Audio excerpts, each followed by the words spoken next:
What's up, Go listeners? This is Scott with the Gaming Outside. I've got a very special treat for you. This is not our normal episode, but I wanted everybody to get a chance to listen to this interview I had with a guy by the name of Roger Sharpe, who is a legend in the pinball community. I can't wait to hear him talk about the movie Pinball, the man who saved the game, his role in its production, and also why he loves pinball as much as he does. It's a really awesome conversation. I'm very happy to share with you and hope that you enjoy it. Enjoy. Greetings, programs, and welcome to a very special edition of the Gaming Outsider. My name is Scott Clark. I'm your host, and I've got a very special treat for you. It's a very special treat for me because I get to introduce you guys to somebody that is huge in my world as a pinball fan. It gives me great pleasure to welcome to the show game designer, activist, author, and professional pinball player, and now the inspiration for the upcoming indie film Pinball, the Man Who Saved the Game, the legendary Roger Sharpe. Roger, how you doing, sir? I am good. I am flattered and humbled by the introduction. But thank you, Scott. Well, thank you. I am humbled just to be talking to you, man. You are, like I said, a legend in the pinball community, and I had an opportunity to meet you at the screening of your film a couple weekends ago, and I just could not help myself to have you come talk to our listeners about the film and your story. It's a pleasure to meet you, man. I'm really happy to talk to you. Well, thank you, and I'm. It's a pleasure for me as well. I think that you haven't seen the movie. I think one of the opening sequences captures the essence of my whole sense of this experience, which is really why, and I mean it, and I mean that sincerely. You know, despite the passage of all these many decades, but it's nice and truly gratifying that somehow, whatever the legacy is, it has kind of endured. So that's very cool. And you know what? You bring up a really interesting point because I was going to save this for later, but I got to ask, you've got a couple different actors playing you. And I don't know how to pronounce Mike's last name. Is it Feist? Mike Feist. Yes. Feist. Okay. He plays the young version of you, but the gentleman that plays the, I'll say, seasoned version of Roger, Mr. Sharpe, yes. Yes, Mr. Sharpe, Dennis, and again, you're going to have to help me with the pronunciation of his last name. Is it Boutsakaris? It's Dennis Boutsakaris. Boutsakaris. I recognize him from Better Call Saul. He is so much fun to watch as you, but I got to know, what is it like for you to watch, like the first time you sat down and watched this film, to see two people playing you? Is that just a complete surreal experience? What's that like? It is an out-of-body sensation, to say the least. You know, and maybe we'll get into it, but having worked so closely with the entire concept from the very beginning, with Meredith and Austin Bragg, who were the writers and subsequently the directors as well, and going through the story arcs as we were crafting it, and a much more team approach, if you will, and then looking at the casting. You know, I had a chance. Mike actually came out to the house here to visit with Ellen and I, and set up a video camera and said, "Do you mind if I do some?" No, okay, fine. But he was wonderful. And with Dennis, when we first got together on Zoom, because all of this was done during COVID, his first comment to me, and I guess he had done some research, was, "I can't believe the questions you get asked." Because admittedly, I know that there's much on the internet and YouTube and wherever else, from talks that I've done at various conventions and pinball events. There's any number of documentaries that I've been in. And I think that he wound up, you know, schooling himself on not only some of my mannerisms, but also picking up on, you know, what is this culture that I'm now going to be representing. Sure. So yeah, you know, it is something that is very, very strange. And to see, I guess in some ways, the capturing of some of my idiosyncrasies. So were they accurate in your mind? Do you like see things and be like, do I really do that? Like I don't know, like facial tics or something like that? You know, it's kind of interesting. I know that the people who know me know that I tend to be very long-winded. So somewhat capturing that. When we were working on the script and it was being described as a dramedy, I kept on thinking, really? My life has been a comedy? I mean, I understand the drama part, but really? And I think with Mike and some of the nuance, some of his physical characteristics, yes, and Dennis, most definitely. I have had any number of people, and this may sound strange to you or to any of your viewers and listeners, that I think that we have some absolute similarities, but I think, if we stood next to each other, forgetting about the difference in height, that we really don't look totally, completely alike. And I've had any number of people come up to me after various screenings saying, I just thought you were wonderful in the movie. And it's like, really? Thank you, because I'm only on for a brief second, but, in profile. But thank you, but I know what they meant. Sure. And I'll just share with you very briefly. We had a film festival in Sag Harbor out on Long Island. And I'm standing outside the theater after the film and after the Q&A session, and we're just kind of chatting a little bit with some of the folks. And this woman comes up and says to me, "You were just fantastic in the movie." And it was Meredith who leaned in and said, "If you thought he was good in this, you should see him in Better Call Saul and The Bourne Identity." That's amazing. So just to share that with you. So yes, on the one hand, it is a privilege and an honor and incredibly flattering. On the other, it is something where you wind up looking at it and saying, God, is that really me? And then you wind up admitting, yeah, I guess a lot of that is me. So that's a really great story. I love that. Well, I know that some people may not know your story. This is new to a lot of people, whether people are pinball fans or not pinball fans. Can you let everybody know exactly, what it means for you to have, quote, saved the game, as the title of the movie implies? What is it? What did you save pinball? Well, I'm going to say it in a way that, again, you've seen the film. Sure. The history is important. Let's go back in time. I grew up in Chicago where pinball is outlawed. So I grew up totally pinball ignorant. And bear with me, if this takes too long as an answer, just stop me at any point in time. No, this is great. But, I'll try not to get too far afield and off the rails. Older sister who went to the University of Illinois, because I've been asked, when did I start playing pinball? And we'd go down for like a Mom's Day weekend or some other event. And, my sister is a bit older than I am. I could care less about listening to whatever was happening on campus, the sorority parties that engrossed both my father and my mother.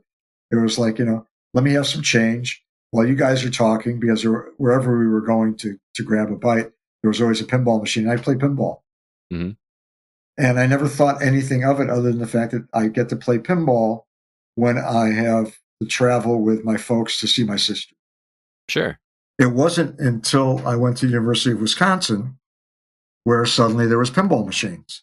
Right. So, and as the story goes, becoming much more accomplished, much more familiar with the games. And I find myself graduating and moving to New York to begin my professional career. And lo and behold, there's no pinball machines. So I go from ignorance to feast to famine. Oh, wow. And in whatever remarkable destiny there was, had the opportunity to do some research. The sole purpose and intent, and I don't want this to sound totally naive, simplistic, or self-serving, was if I am at that point in time, I was on staff at GQ magazine. If I write an article, I will find out how to buy my own pinball machine and everything will be fine. And I went to the library. There were no books on the subject. I went back to the editor and said, that piece I was going to do about pinball machines is going to be a little bit more difficult. There's no books. And he said, well, you think you know so much, write a book. And his offhanded comment led me to say, all right, maybe. So some of the initial reach out that I was doing, outreach to various people in the business, distributors and the like, was I'm doing research for an article in GQ and maybe a book. Well, the article in GQ did come out. It was in the winter of 75. It was followed by a feature in the New York Times later on toward the end of the year. The book project did get off the ground. And as a result, as is shown in the movie, I was approached to testify to help legalize pinball. So in a long-winded way of saying it, my entire life, this interview never would have happened. My life would have gone in a different direction if I had actually grown up with pinball. Right. But the fact that I didn't, and the fact that I gravitated to it as a student at Wisconsin, the fact that I wound up moving to New York where there wasn't pinball. You know, if pinball was a common thread, if you will, to begin this journey, mm-hmm. if it had never been around from the beginning, it wouldn't have mattered. If it had been around, okay, that would have been okay too. And again, my career path in life would have been, remarkably different. Mm-hmm. So I think that in many ways, what pinball has allowed for me is to carve out a life and giving back, if you will, as a gift. My gift was to somewhat open up the doors a bit wider, beginning back in the mid-'70s until now. That's awesome. It's just, no matter how many times I hear this story, after watching the film and hearing you describe it, I just never get tired of it because it's just such a bizarre concept to me as a kid that grew up with pinball machines readily Sure. available. I had one a block and a half away from my house. It was the Getaway 2. If you remember that one, High Speed 2, the Getaway. I do. High Speed. Yep. Steve Ritchie design. Yeah.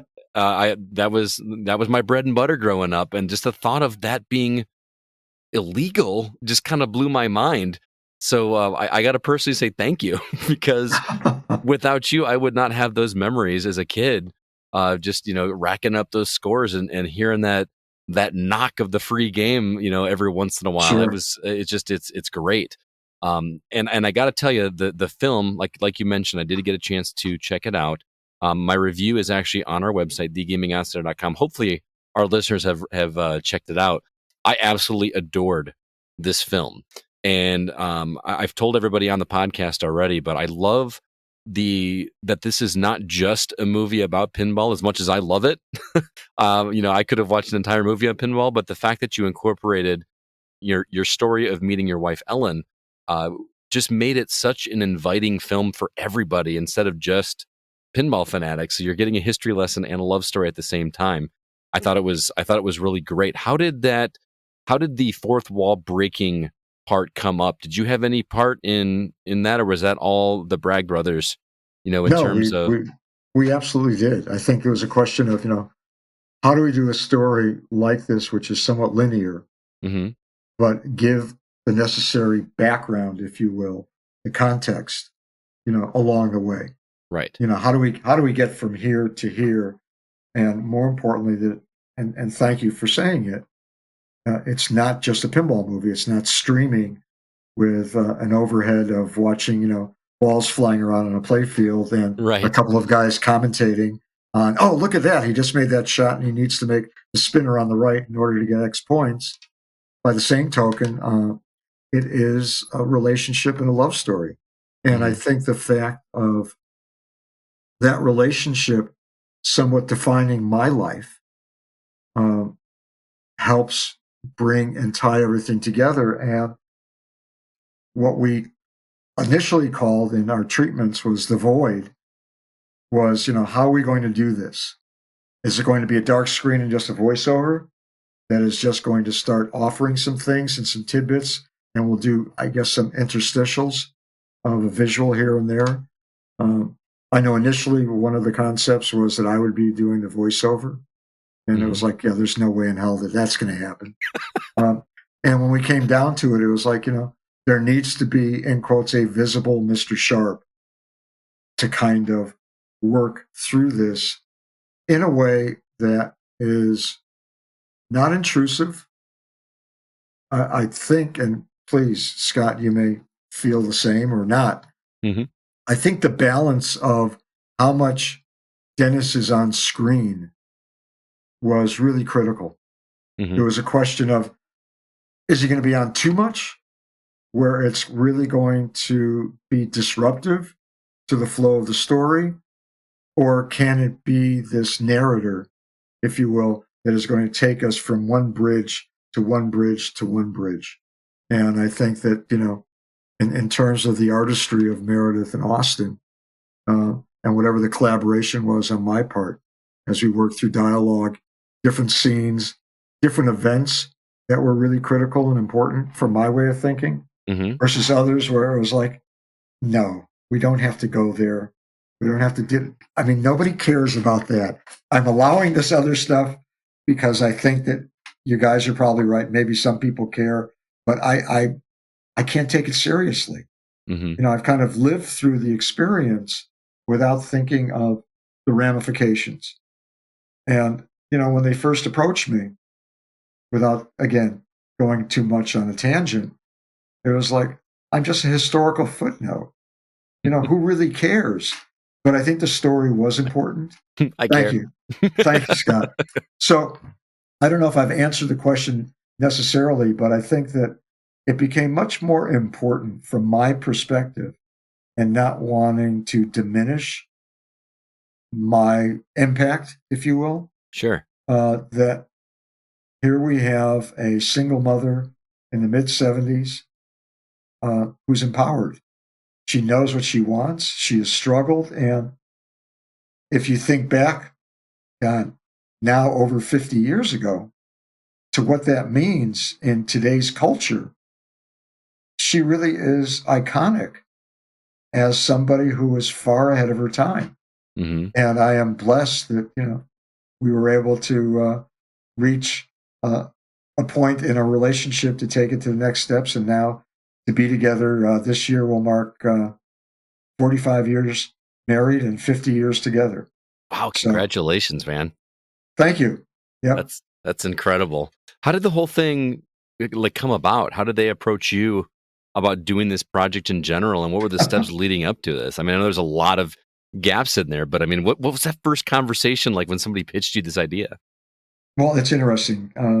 I guess Meredith and Austin, who have done any number of different films, shorts. I know A Piece of Cake is one that has been talked about. It's won many awards. If anybody has, I think it's like 12 minutes to watch this award-winning short, please do. It is just phenomenal, just a deft touch. I know that they've done other works, not only for magazines, but for other programming.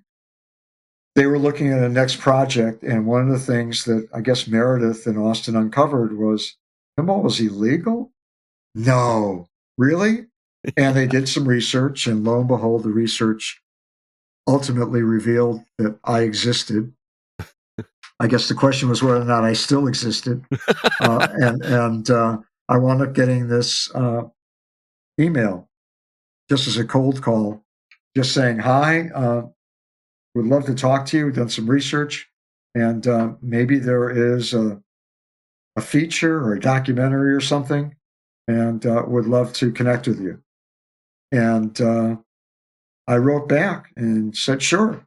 And we set up a Zoom call. This was February of 2020. So we're right at the cusp of COVID. Yeah, like the month before. Yep. The guys are in Maryland. I'm in the northwest suburbs in Arlington Heights, outside of Chicago. And we had a Zoom call. Everybody will joke. I know that Meredith and Austin will, as well as people who know me. So let's ask. So you asked one question of Roger, and it was a 3-hour Zoom call. Is that how it works? Because we know how he answers things. Hey, we'll take it, man. So yeah, we talked, and I think the first question was, had anybody ever done a movie about me? And I said, yeah, I mean, I've been in a lot of documentaries and other feature things. No, no, no, no, about you. And that's when I came back. Me? I mean, who cares, you know?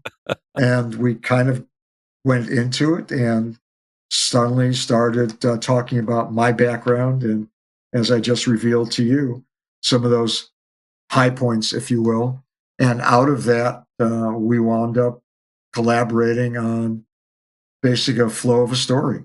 And, you know, what were the most salient ingredients to get me from, I guess, college on through to today. I mean, what I did not want to do, and I don't know how many people are familiar with my pinball book, uh, one of the first things was I said, I don't think we need a child actor to portray me as a 5-year-old standing on an orange crate playing a pinball machine, which is how my pinball book started.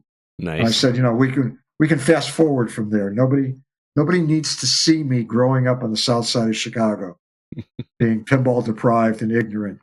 So again, we fast forwarded to Wisconsin, which really made the most sense, and you know, having Mike kind of take on the role, and then Dennis as well, filling in the plot lines, if you will.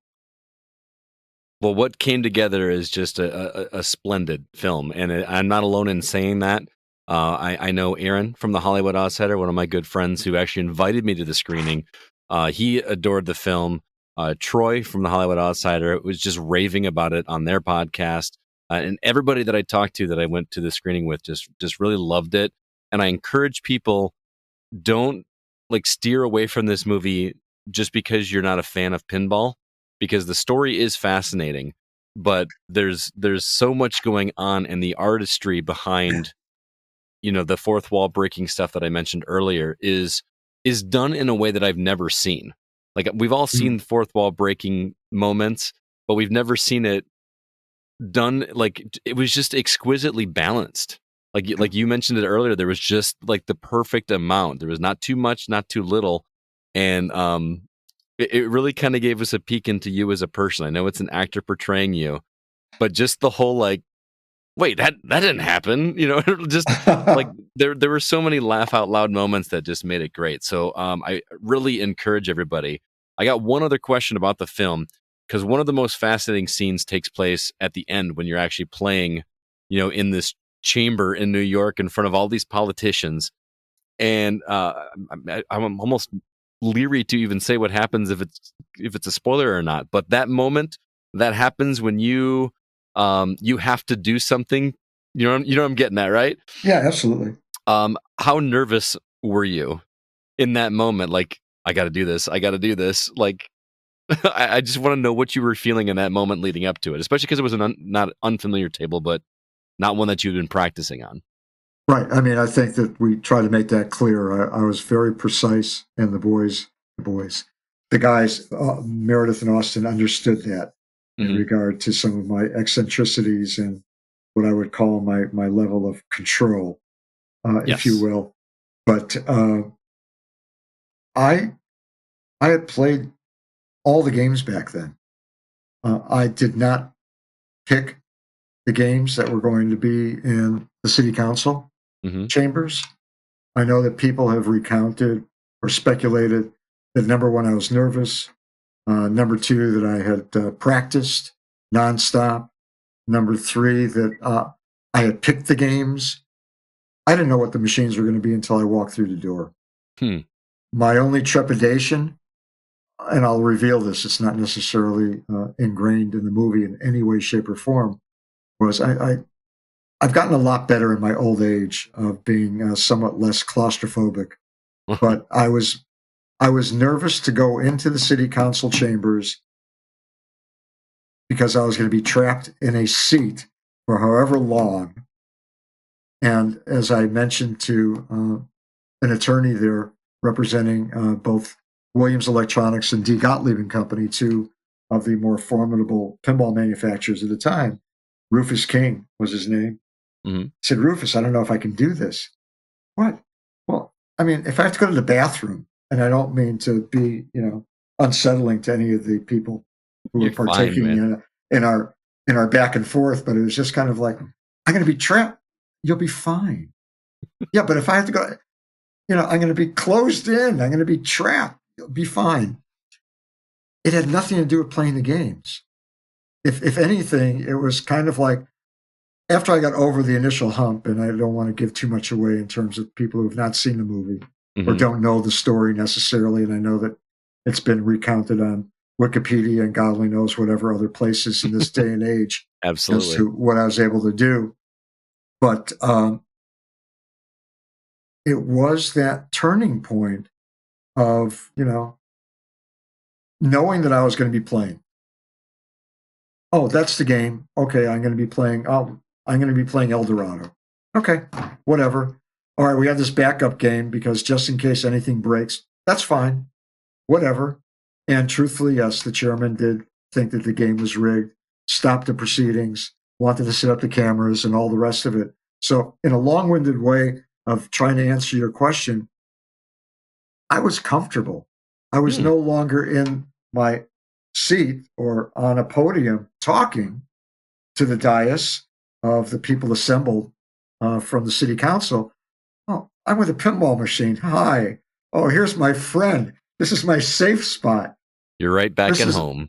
Yeah, and I did describe the game, and because the whole purpose was, whether or not pinball was a game of skill or chance, and by being chance, is it a gambling device, which was the essence of that particular ruling and the restriction.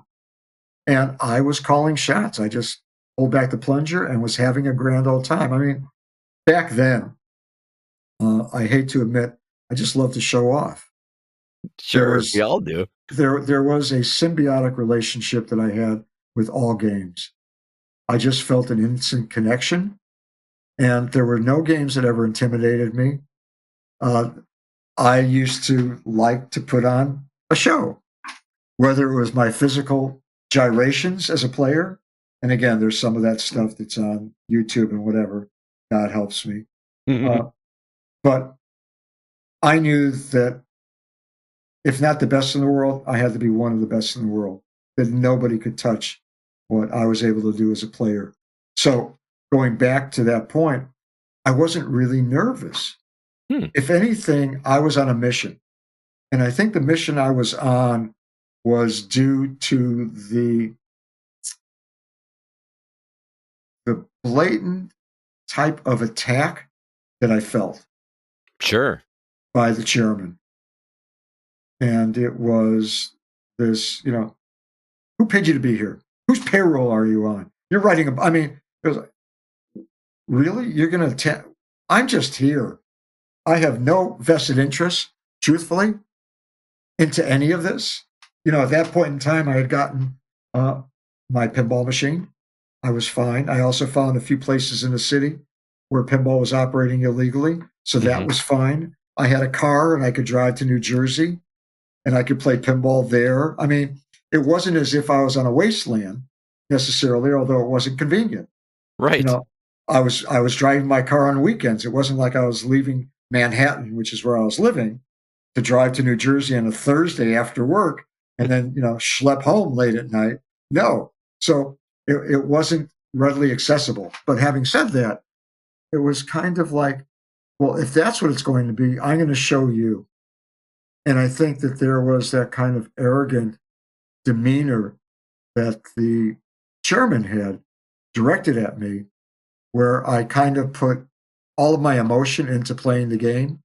So again, trying to answer your question somewhat succinctly, which I know I failed at, but I was so totally focused on wanting to explain and legitimize pinball, that the games are designed, they have unique storylines and so on and so forth. And truthfully, for the penultimate moment, I'd remember encountering a game that did not have all of the functionality that I wanted and liked. And just before I went to start my third ball, I stopped because I remembered, oh, wait a minute. The plunger's important too. Here are these gradient lines for people who've ever played older games. There used to be little gradient lines. You pull back a plunger and so on. If I do this just right, it's going to land in the top middle lane, because the point was it's not lit. You can't get back up. And again, I don't want to go into too much depth for people who are not pinball fans because suddenly their eyes are rolling and it's like, oh my God, can't you talk to us about Fortnite or some wonderful video game? Jeez, enough already in the minutia. So Sure. again, I think that I was on a mission. I was on a quest. And the part that I will say, once I did, in quotes, make the shot, which wasn't a shot, it was a plunge, I wanted to keep on playing. And everybody walked, okay, we've seen enough. And it's like, wait a minute, I'm still here. I can't let the ball I just can't let the drain. ball drain. Yeah. Right. And that literally was it. That was like the end of it all. And then the city council passed the new legislation 6-0, and Mayor Abe Beame, the mayor at the time of New York, which I always thought, again, without any kind of vanity or ego, August 1st is my birthday, and on August 1st is when he signed into law that pinball is allowed back in New York City.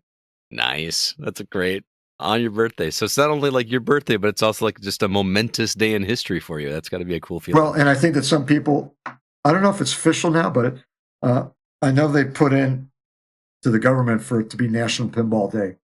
So Nice. we'll see if that is actually for real or whatever.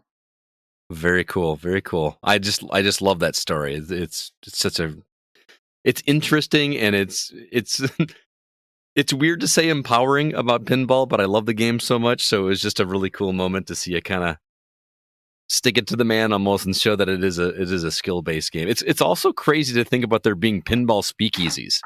You know what I mean? Like that's just like that's underground pinball. It just sounds like something made up, but it totally is exactly what happened. So no, it is. And again, was there divine intervention? I don't know. There was just I keep on going back to it. There was just this connection that I had to the games where it was just a feeling. I mean, was I really precise? I just pointed out what the deal was. I didn't really look down and say, all right, let me do it this way. I just did it, and it just felt comfortable. And literally it went up, made an arc, went straight down, and was like, hey, thank you. And that was portrayed beautifully in the film. Just like the way that Mike delivers, he just seems completely comfortable. He's not sweating, he's not nervous. And that's why I wanted to ask you that question, because like he made it just seem like he was just another day at the office, so to speak, in front of this pinball machine. And I want to know if that's really what it was or if there was any nerves going on. So thank you for the honesty, man. I appreciate it. It was, and more importantly, the camera view. Mike actually did that on his own. Oh, he made that plunge. It wasn't special effects or anything else. He actually did it twice, 2 different takes, which I think is awesome. That is awesome. Nice. So where can everybody watch Pinball, the Man Who Saved the Game? I know it's releasing on Friday, the 17th of March, but where can people watch it? Yeah, there is a theater chain called Imagine Theaters, EMAGINE. So you can check out the website, pinballfilm.com. I know that there are pre-orders now for Apple to buy the film and be able to, stream it.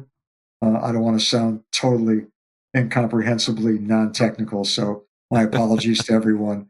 I know that there's iTunes, Amazon, Apple, potentially some other services. Don't know, but you can do it that way. And then theatrically, I think right now in limited release, there's going to be 8 different theaters. Many of them are actually in the Midwest. So there may be some things that are somewhere in the neighborhood of where you all are located or primarily located. So we'll see where it goes from there. I know that from my understanding, and MPI Original Films was the production company behind all of this, who took a flyer and believed enough in what Meredith and Austin were conjuring up to support the effort. Marvelous folks, truthfully. I know that it is a week-long release on theater screens, and hopefully if it does really well, it'll be extended, and there'll be more theaters that will be opening. Very cool. I can tell you I've already pre-ordered my copy because I can't wait to show this film to my wife. We're going to be watching that on Friday.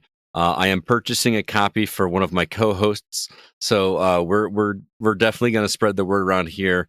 I really hope that it does well for it because I'm not saying that this just because I'm a pinball fan. I think it is a incredibly quality film.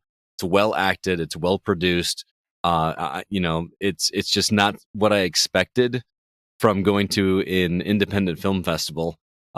It just feels like something that needs to be that more people need to see. So I appreciate you coming by to talk to us about it. Now, Let me fill you in a little bit, just sure. to kind of support that.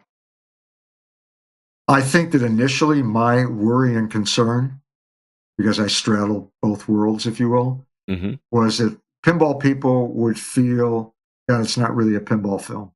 Mm-hmm. There's not enough pinball. It is authentic. There is pinball where it needs to be. And it was like, well, I hope that they accept the story. By the other side of it, there were going to be people who see the title and say, it's pinball.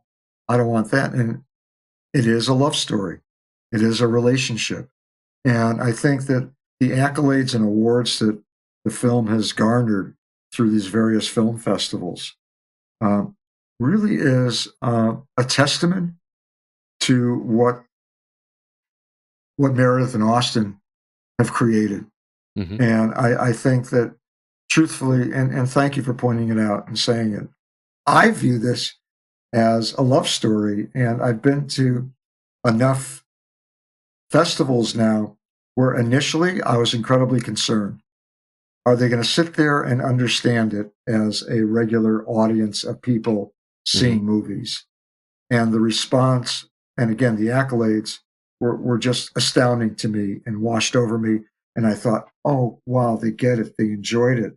I mean, they really get Ellen's character and her being a single mother with her son Seth and all of what that meant in terms of her life. And then I've also had a chance with a couple of events and festivals where it's been a pinball crowd. And it's like, are they going to enjoy it? And it's like, oh my God, I never knew all of this stuff. It is great. And one of the cast members said something to me that I'll relate to you, and whether or not it supports what your feeling is about the film. He said to me, and I know he's been in a number of films. If I mention his name, everybody would know who he is, or at least see him on screen. And it's like, oh, I know that person because the cast is an amazing cast. He said, you know what? This is the kind of movie that people don't realize they're going to need to see. Yeah. And he walked off to do his part. And I sat there and I was like, wait a minute. Because initially, when I heard the words, it was like, was that something good? And when I played it back in my brain, it was like, oh, wow. I mean, coming from him, I mean, this incredibly gifted character actor who I've seen innumerable times over the decades has just said this amazing thing that this is the movie that people don't realize they're going to need to see.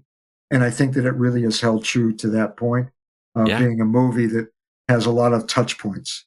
So I'm not trying to sell it or anything else. I'm just trying to provide. No, please do. I want more people to see this because I feel the exact same way. It's a gem of a movie that I hope more people will give a shot.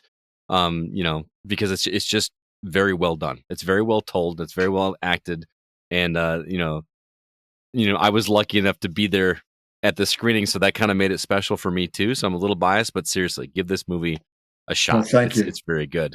I want to be respectful of your time, Roger. Because you've talked to me for a good while now. Do you have some more time to talk about gaming in general, or do you need to get out of here? No, sure. I mean, Okay. absolutely. Well, whatever works for you. I don't want to be encumbering on your time. Oh, not at all. I could talk to you for hours. I won't. I promise. But I could. The Gaming Outsider is obviously mostly video games. I get to pepper in my pinball love in there every once in a while before I annoy everybody. But and I want to talk to you about pinball. But first, are you a gamer as well? Do you play video games like any of the old arcade games, or do you play anything new? For those who may not know my history, I used to be the editor of Video Games Magazine back in the old era. VGM, really? Yeah. and Did used not to know be, that. I know, used to be a writer for electronic games with Arnie Katz, Joyce Worley, and Bill Kunkel, old dear friends of mine.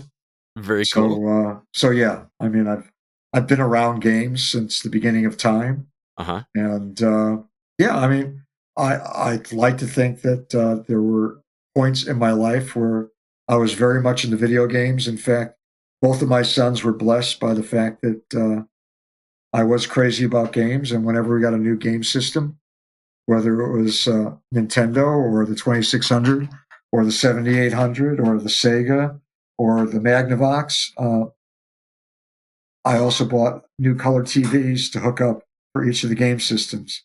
So Hmm. they basically grew up in a playland that probably rivaled old departments of Toys R Us back in the day. So yes, very much into to video games as well as pinball. Very cool. Are you playing anything recently? Um, not as much. I more recently have been playing Wizarding World, a match 3, Harry Potter. Sure. So for those who are kind of familiar with it, the other things on my phone or iPad, not really. I know that many of them date back to my iteration in time when Sure. Bubble Bobble and others, Bust a Move, were coming out to create a whole new format. Sure. Uh, golf games have been really relevant and prevalent in my life. I know that I've been playing one from Miniclip lately. Hmm. Um, so, so it's been much more simple timing wise to not be able to really have the time that I used to dedicate when I'd come home. And this goes even back to the days of playing games nonstop up in the offices at video games and reviewing things and working with our contributing writers and the like, but also in terms of coin operated video. I've actually designed a couple of video games. So yeah, I am I'm listening. somewhat well rounded on some levels, but What? not to the extent of a lot of the new stuff. Hmm. The new stuff became much more convoluted. Look, I lived during the time of Commodore 64, where the offices were on the 62nd floor for Pumpkin Press of the Empire State Building. We used to joke that let's just put the cartridge in and then we'll go down, have lunch, take a walk around the block, come back, and we'll still be loading the game. So, some of that was just the necessity of the time and playing some of the initial text only games, being involved with ColecoVision and then the launch of the Atom, being involved as a consultant for Mattel and M Network. Hmm. So, yeah, my history kind of goes back to the first generation of personal computers as well as the first generation of home video game systems. That's really cool to hear, man. I can't not ask you some pinball questions too. Just I would kick myself later if I didn't. So I've been trying to explain to some of my listeners and some of my friends why I love pinball so much. And for the life of me, I can't convince a lot of people. A lot of people are just like, oh, it's just this, goofy game that you flip a ball back and forth. And I've tried to explain in my words why pinball is so special. But can you tell our listeners why should they give pinball a shot? What makes it so special to you? Well, but I want to throw it back at you and then I'll give you the answer. Okay. What really captivates you when it comes to pinball? For me, I think it's just that getting in that zen-like moment where you just feel like you're not even playing a game anymore. It's just like the flippers become like an extension of your body almost. Right. You know what I mean? And it's just so much fun to explore the table. Some of my favorite moments are when I'm playing a brand new table for the first time. I swear there's like a psychology behind it because sometimes my first time playing a table is one of my best rounds ever because Sure. I'm not thinking too much. I'm just exploring and experimenting and allowing myself to make mistakes instead of trying to go for that precision. And then it becomes like a puzzle to figure out what I'm supposed to do to make different things activate, where it becomes a game within a game, and then you learn it, and then you focus and hone those skills, and you've got a story that you're following, and you're doing these missions, and it's just an absolute blast to me that you can make a game that intricate and complex when all you're doing is pressing 2 buttons. There's just something fascinating about that whole thing to me that and I can't wait to hear your response. Scott, I mean, for any of your friends and listeners who have ever doubted what you have just said as being a prime reason why they should experience pinball, I mean, what you did not say is, God, I'm overwhelmed. I'm intimidated. I don't want to be embarrassed. These are some of the things that I have heard. And I just remember back in the day, just as an example, and a very, very brief aside, I allowed myself as an adult to get beaten up by a 5-year-old on Mortal Kombat. It's okay. Yeah. And I think that, it's what's interesting to me is all of what you just said, and the fact that with pinball, you and I can approach the game differently. Mm-hmm. The rules and the objectives are all there, but it's not as if there is a predetermined, prescribed best way of doing it just for enjoyment. We're not talking about competitive pinball. Mm-hmm. Totally different as a sport. It's the same way of watching esports and seeing some of these people just torture the programming of a video game and wondering, oh my God, I didn't know that secret. I didn't know this secret thing over here. How did he do that combination? So on that level, as a sport, competitively, video games take on a whole different meaning. Sure. As it does with any professional sport and any amateur sport. You may be decent playing golf, but, when you watch it on TV, it's like, oh my, I could never do that. I can only, putt this way, or I can only hit this kind of club, or tennis. I mean, look at anything that's out there. And I think with pinball, the fact that it becomes so intimidating for people, because what do I do? Oh my God. And you just captured it in one easy, definitive sentence. What you said was, invariably, more often than not, the best that I ever do on a game is when I first walk up to it because I don't know what I'm doing. Right. And the only misnomer about what you just said was you made the comment that I don't know that I'm making mistakes. Right. It's not a mistake. You are just playing the flow of the game and what the game offers and affords you. Back in the day, and I hate to say back in the day, but it used to be very easy and simple to tell somebody who is new to pinball, shoot for the flashing light. Right. Shoot for the green target and then the orange one and then the purple one. Well, nowadays you walk up and it's like, oh my God, what do I do? Everything is flashing, Roger. There's multiple colors of things. And it's like, just lose yourself. If you've ever played a bat and ball game, baseball, tennis, anything where you are somewhat aiming, and you, again, said it so eloquently. Well, but you said it so eloquently. The flippers are extension of your fingers. The part that is remarkable and amazing, and let's break it down to its most simplest moments.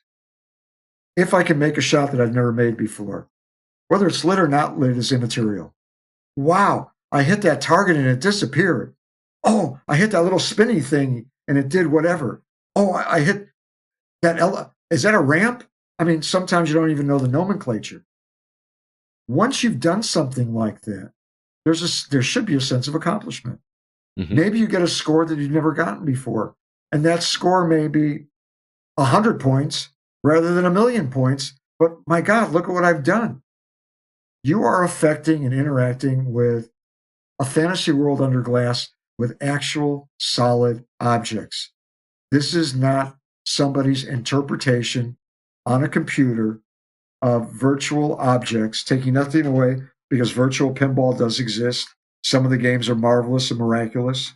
It's a great starter way for people to not be overwhelmed by playing a mechanical device. But how many things do we have out there that are purely, totally, and completely tactile? We've had the Wii. Here are these controls, and do this and you're playing tennis. Oh, do this and you're bowling. And we have a lot of AI and a lot of VR that's out there that is trying to give you environments that make you feel as if you are part of this world. Well, guess what? You are actually part of being able to manipulate, maneuver, and ideally at points in time, control a round 2.6 ounce silver ball. What could be more mesmerizing than that? So I think that, for anybody who stands off, and I've heard it often, oh, I used to play when I was younger. No, I can't play anymore now. It's like, really? Why? Why not have some fun, let your hair down, and just enjoy? The ramp up and learning curve for a pinball, taking, again, I don't want to characterize video games as being overly complex, but truthfully, I probably have more fun watching my grandson or granddaughter playing a video game than I do myself, because I am totally at a loss. Where do I jump? Where do I move? What buttons do I press? And it's like, just here, we'll take it for you. And back in the day, if I got hung up on, playing Super Mario World, I'd call in either my son Zachary or Joshua saying, here, I've tried it 8 times. Can you just jump for me and get me to the other side of the mountain? Please. That was me and my little brother. Right. So I think that, I think there's much to be said for just the sensation of accomplishment that is all internalized for any game playing. And I mean that truthfully, whether I am playing a board game like Monopoly, whether I'm playing Risk or Stratego, if I'm playing a game of chess, checkers, it's all there for us to experience and, to your point, explore and discover. It's just with pinball, there's this whole world that's there. And if you tap into that world, I got to tell you something, you're going to be enriched for the experience. That is a great explanation. I got to ask you too, have you seen, it's a more recent television show on Apple called Ted Lasso. Have you watched Ted Lasso? I've watched bits and pieces, yes. Okay, there's a scene where he's in a bar with his psychiatrist, and his psychiatrist is playing pinball. And are you familiar with the scene I'm talking about? I'm not, but I will tell you that I know that Jason is a huge fan of pinball machines in real life. Oh, I'm gonna have to get him on the show now to talk to him too. No, but she makes a point while she's playing this game, and she's explaining to Ted why he loves pinball so much, or why she loves pinball so much. And her response is, and I'm paraphrasing, I don't have the quote exactly, but she said that it is just me and the ball. There's nobody else. I'm not necessarily competing against anybody else. It's just me against myself, taking as much time as I want, and it's all just me and the ball. And I just thought that was so poignant. It was such a cool point, and it really kind of drove home another reason why I love this game so much. So it's really cool to hear that echoed in somebody that is considered a professional in the pinball world. But that's how I started as well. I knew nothing. Mm-hmm. All I knew was that there were flashing lights, sounds. Oh my God, look at this. And, when it became a point in time, and we kind of touch upon this in the movie, well, I can actually aim and control stuff. Mm-hmm. That was even better. But just randomly, haphazardly, without any skill, any talent, or anything else, it was just me and that ball. And just kind of like, wow, this is kind of cool and neat. Even though I was absolutely, totally terrible. It didn't matter. Well, we all were, right? At the beginning. But as long as you're having fun, it doesn't matter how well you are. Nobody's measuring. Well, we have to crawl before we can walk. Exactly. So I know you've probably been asked a million times what your favorite table is. I'm not going to ask you that, because I know that's the one that everybody's going to ask you. I think somebody asked you at the screening. So, but instead, and you don't have to answer this question if you don't want to, especially because you know a lot of people in the business, and I don't want to throw anybody under the bus or make you uncomfortable. But is there a table that you don't like? Is there one that you were just like, I don't want to touch this table ever again? Interesting question. And there have been, over the years, various games that just didn't hit the mark. Mm-hmm. But I've always felt, and this is probably going to sound strange to a lot of people, but I really mean it sincerely. If somebody has taken the time, or this team has taken the time to create a game, then somebody somewhere is going to like that game. I don't care if they build 100 of them or if they build 1 million of them. It is going to be for somebody. And we can say the same about literature, about music, about television programs, about movies, anything that is out there as, in quotes, created entertainment. Going to a museum and seeing artwork on a wall that some people may say, God, that's terrible. And you look at them and say, that's Salvador Dali. Are you kidding? Right. You know, Yeah. that's a Rembrandt. How can you not like that? I mean, there are folks out there that will find something that maybe nobody else will like, but the fact that it triggers something within them. So, to answer your question, there is not any game that I would think shouldn't have been made. And I can think of any number of them that probably fell very, very short of the mark. And there's some that are flashing in my brain now. But truthfully, I know specifically for some of the games that are flashing in my brain that at various conventions and pinball shows, some of those machines have been on display. Mm-hmm. And I have watched people play and really enjoy them and just shake my head saying, oh my God, go to the other one over there. That one over there is so much better. But to just watch the joy and the sheer bliss on their faces, you know that, okay, that was a game that was meant to be. That is such. I'm smiling from ear to ear right now, Roger, because, and you don't know this, because I assume you haven't listened to our podcast, but that mentality is really been my lifeblood for doing this show. Because when I started podcasting about 7 or 8 years ago, the reason I started was I got tired of listening to other podcasters just completely crap all over games, and just all they focused on as a critic was what they didn't like about it. And at the end of every one of my episodes, and my audience is laughing at me right now, my co-hosts are laughing at me. But at the end of every episode, our ending tagline is literally, remember, there's no such thing as a bad game, just games that aren't for you.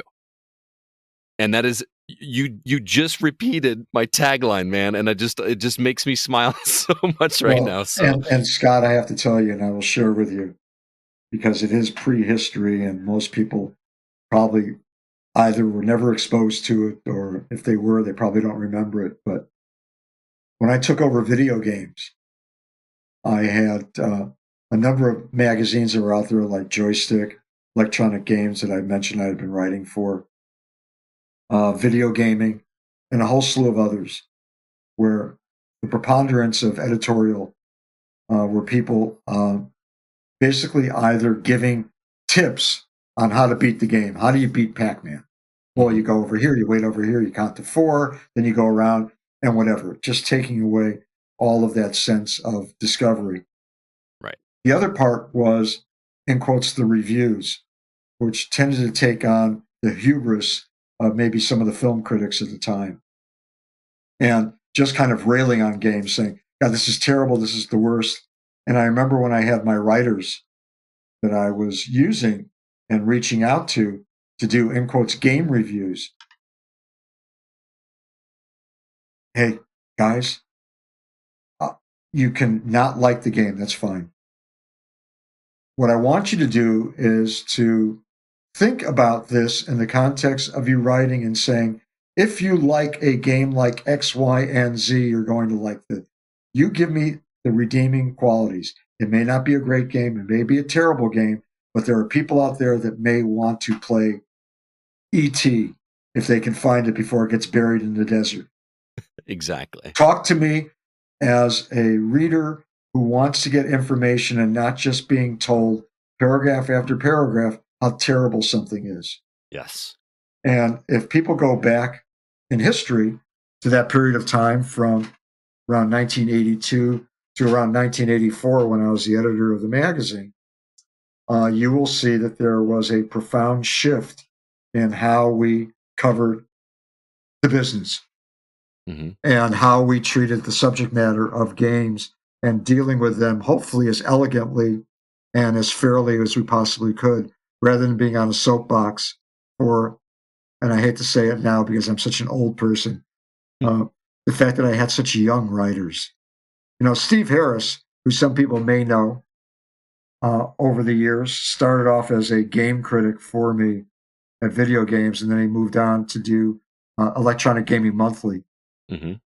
And around the time of Game Pro and everything else, to start off, a lot of these folks who were not, in quotes, writers, but were only video game players, was to try to establish a sense of how they could really, I won't say perfect their craft, but work on their craft as a way of expressing themselves in a form that was going to be inviting for the reader, and not just clamoring as to, oh my God, Carol White has missed the boat. David Crane has lost it. This is this, and this. And I just used two people from the old days of Activision. Mm-hmm. But I think that, there needed to be some redeeming qualities. And I love to hear what you're saying and what the tagline is, because I absolutely, totally agree. I appreciate that, because as a journalist, it's very difficult to do that in a modern era, because negativity sells really well in terms of clicks, which is that's how it works nowadays. Thankfully we're not relying so much on clicks. We're not doing this as we're doing this for fun, not doing this for business reasons. But that allows me to do it the way that we want to, and focus on the things that we like. And like you said, if you like this kind of game, you're going to like this kind of game. And that's not to say we're not going to be critical. You know what I mean? We're clearly going to look at things with a critical eye and be honest. Not everything's going to be sunshine and rainbows. And we don't literally mean there's no such thing as a bad game. It's just, that your worst game of all time is somebody's favorite game of all time. Right. And that's just it's and awesome. Truthfully, that's the way that our reviews were too. I mean, we never pulled any punches. It wasn't a question of, well, don't want to do that because we're going to lose that advertiser. Right. No. I mean, tell it like it is, but give some room to the fact that sounds are terrible. They're repetitive. Oh my God, they could have done something better. But after a while, it grows on you, and it either irritates you or you wind up just kind of, it becomes white noise. Yeah. So we tried to go on that very narrow thread of not falling off to the right or to the left. Very cool. I want to ask you another question about pinball. I've just got a couple more. I promise I'll leave you alone. As an expert as you are, what makes a quality pinball table? Like, what elements within that table make it a good one in your mind? Hopefully the game is somewhat intuitive. Mm-hmm. The standard phrase has always been easy to learn, difficult to master. Right. And I think that for me, I tend to look at the geometry of a game, and I am much more curious about entries and exits. Well, what do you mean about that, Roger? Well, where the ball is traveling to, and where does it come back from? If I'm hitting a solid object and it comes back at me, is it coming back at me in a nice way? If I am hitting a long shot and it's looping all the way around, how long have I lost sight of the ball, and am I prepared for when it reemerges? And I think that the best way that I can describe it, and again, regardless of skill level or familiarity, if I feel that I screwed up as a player, I didn't react quickly enough, I didn't expect that was on me, that's fine. If it is the game that continues to beat you up, then that's the game. I play golf. I don't play it as well as I used to. Far from it. The layout of some holes where there may be, and again, my apologies for people who are not into playing golf, but if there are hazards, if there's water, if there's trees, if there's a certain distance that seems to be out of reach, unless I am playing on the PGA Tour, for me that is not a fun hole. Right. Yes, it can have all of these various quirks and different areas where I can't get over that tree. I have to go around it. Okay, I'll work with that based on whatever my particular limitations might be, but there have been some courses and some holes where it's like, are you kidding me? I mean, this is just stupid. Hmm. I don't know why somebody designed it this way. And I think that those are the courses where I don't need to necessarily go back again to play. So I'm using that as an analogy for pinball, just Yeah. saying that if I can walk up and somehow feel almost comfortable, and I'm going to go back to what you said before. I don't know what the heck I'm doing, but I think I'm having fun. I start discovering little things, and it's like, wow, that's kind of neat.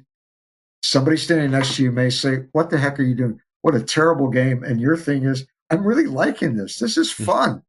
So, I think that what makes a game fun is the fact that you feel a sense of purpose and accomplishment, however you define that. Hmm. And I go back to it. You make a shot that you've never made before, you get a score you've never gotten before. My sons have joked in the past, and I need to make this as a point for your listeners who may not necessarily be into pinball per se. They have joked, yeah, our father will continue to make a ramp. Now, a ramp, for those who don't know, is an elevated part, usually made out of metal, and the ball will elevate off the flat surface of the play field and come around or spin or whatever else. They will say, my father will make a ramp over and over and over again, even if it doesn't score any points, because he just likes doing it.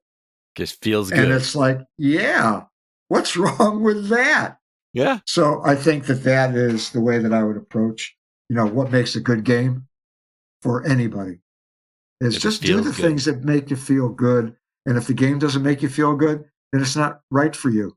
And it may be right for you at some future point in time when you have acquired some different skills and some Hmm. different knowledge. Go back to that game, try it again from a different perspective. And then suddenly, lo and behold, it's like, wow, this is really good. I never appreciated it. I never knew all of this stuff now that I am at this level as a player. Yeah, that's a really good point because I keep track of my pinball scores whenever I go to a place that has physical tables. I have an app on my phone that I Okay. can, I take a picture of the LCD screen and to prove my score.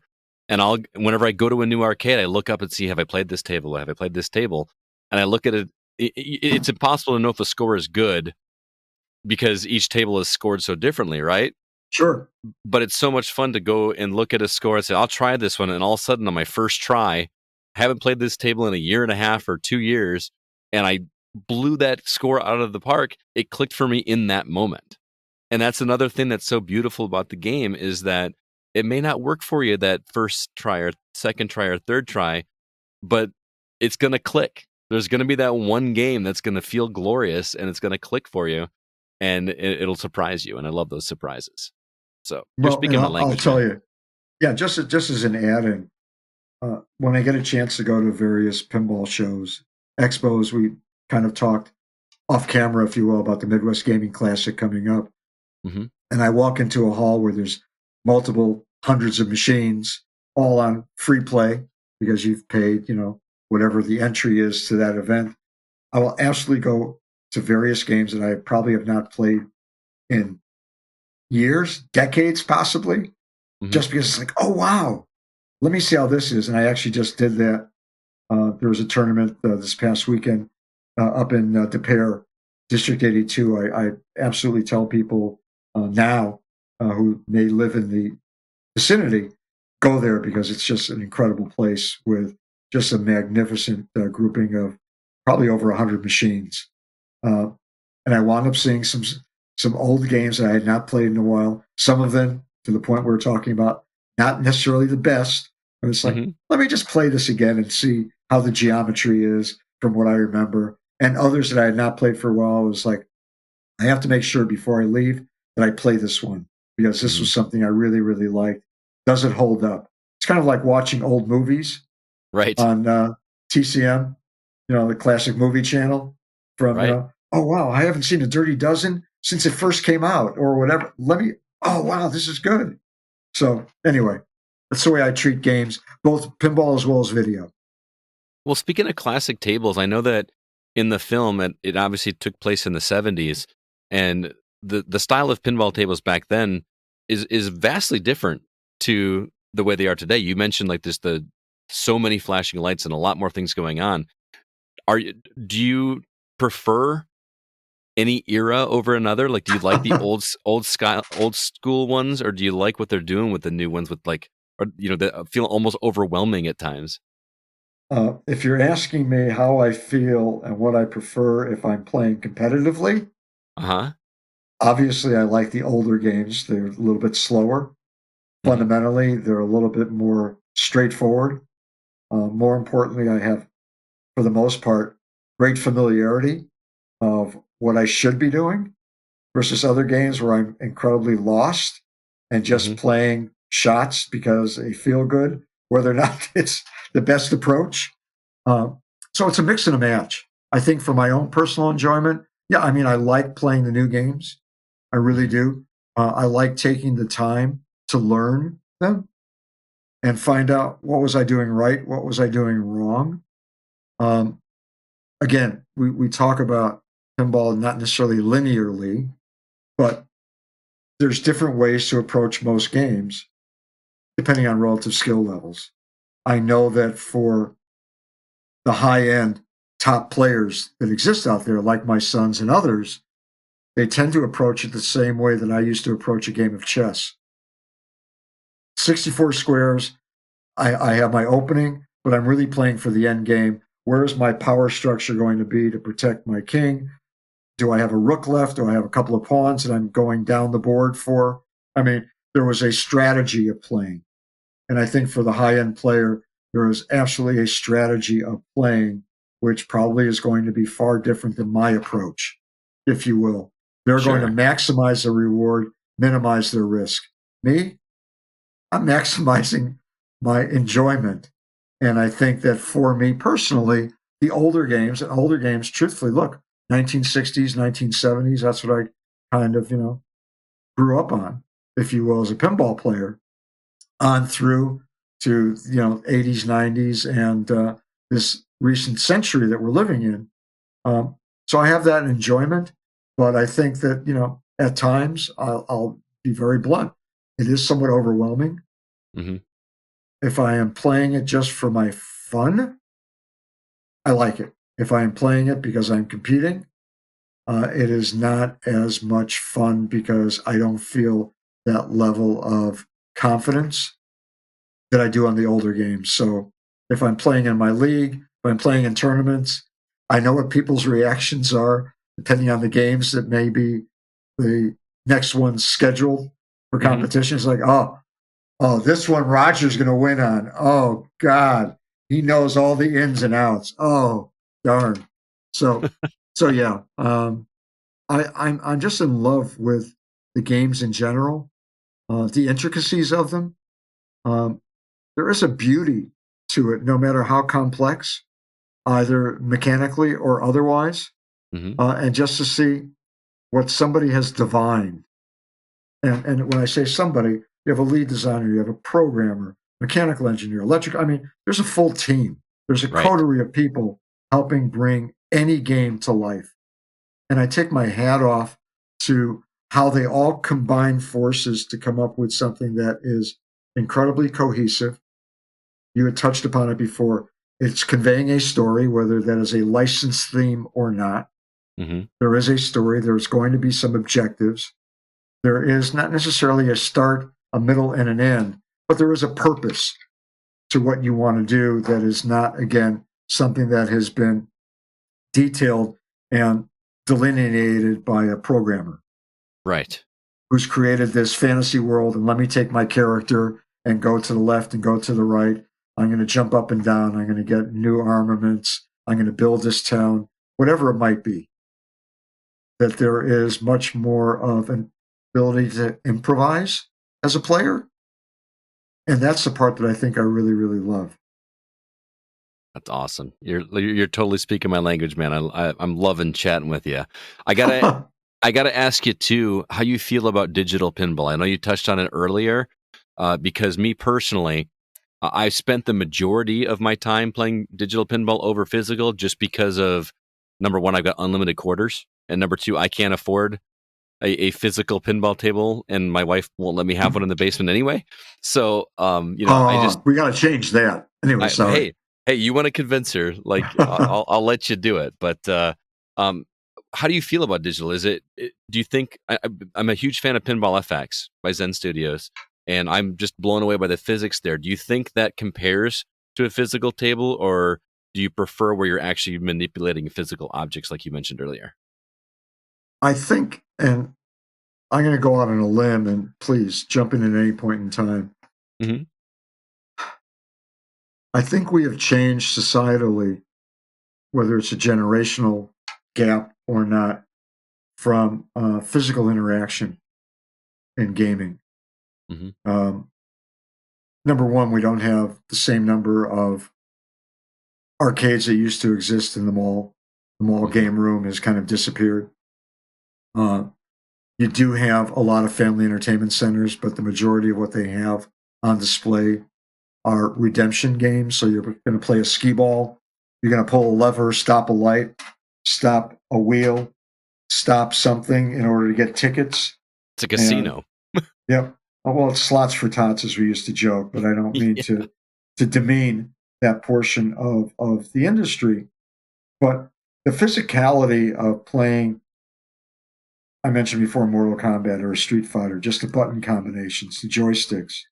Sit down drivers are great because you're physically driving a car, whether it's Fast and Furious or some other driving game. Those have become much less available, if you will. If I go to a barcade or a family entertainment center, Mm-hmm. you do not see a lot of single uprights back in the day, whether it's Space Invaders, Galaga, uh, Pac-Man. That list goes on and on. And I don't want to bore anybody with that list, but you had so many choices. And I think now we have become, generationally as a society, kind of locked into our iPhones and iPads, Guilty. where it is flat. It's there. You get to experience it in some way, shape, or form. I think for digital pinball, what I see is that it becomes a nice learning device for people to play pinball Hmm. in a non-threatening environment on their phone, on their computer, on their iPad, whatever their electronic interface might be. And I hate, not even hate, I I have to tell you the number of times, typically it is at a pinball convention, it's a family on a Saturday or Sunday, they're all together, and I see a young child, boy or girl, running up to a game saying, Mommy, Daddy, this is the game that I've been playing, and here it is. They walk up already understanding and knowing the game, and now they get to actually experience it, in quotes, in the flesh. Right. And that sense of discovery of like, would they have done it without having had the ability to sample it ahead of time? Who knows? Mm-hmm. But the fact that they have had that chance really is meaningful. And I think that, there's a lot to be said for people, whether they have a significant other who says, nope, can't have a physical machine, no room for it, too much money, whatever. There's other people that just don't have the space, in all Right. honesty, for a machine, or don't have the access to get to a barcade or a family entertainment center or some other locale where there may be a game or two for them to play. And in those particular instances, thank God we have virtual pinball Right. as something else to play. Mm-hmm. So I love it. I think much of what is out there from FX and other developers are really incredibly marvelous because some of the things that they can do visually, you cannot do truthfully on a actual physical pinball machine. And that's kind of Agreed. neat in many ways. Awesome. And that's what a great answer, man. It's just answers I was not expecting. And it's great. I could sit and talk to you for hours and hours about pinball, but I got to be respectful of your time, man. So before I let you go, do you have? I know you're doing the tour right now with promoting this film, but do you have any other projects in the works? Any other books or films or anything else we can look forward from you in the future? Um, wow. I've not been asked that question. I still do consulting. So it's a little bit more behind the scenes. There is Sure. talk of maybe reissuing my pinball book. We'll see if that becomes a reality and however that gets done. Uh, Hmm. I know there's some documentaries that are coming up where I will be visible within them. I know that there are a number of different conventions and shows um, coming up and down the road where I'll be doing a seminar or a talk the way that I've done it for the past, 40 plus years. But anything on the level of another film, I only have one life to live. Sorry. No, it's good, And man. we've kind of done that one. People have asked about part two, and it's like, really? Why do you want to go from old Mr. Sharpe to even older Mr. Sharpe? We don't need to go any farther than that. So, whether or not there's any more games for me to either directly design or stay involved with, yeah, there's still some things that are kicking. I'm not ready to just give up the ghost. Very cool. Well, Roger Sharpe, thank you so much for taking the time to chat with me today. It's legitimately been an honor and a pleasure to talk with you. I hope you had a good time as well. Hey, Scott, thank you. And to all your listeners, viewers, hopefully this has been somewhat enjoyable. But It's it. my hat off to you. Well, Thank you. thank you very much. It's been awesome. Where can everybody follow you and your work? We didn't even mention the website for the film. Oh, it's pinballfilm.com. All All one right. word, squeezed together. Yep. And that's where they can get the latest and greatest. We now have a store up on the website for those who may want some, in quotes, official apparel and other merchandise.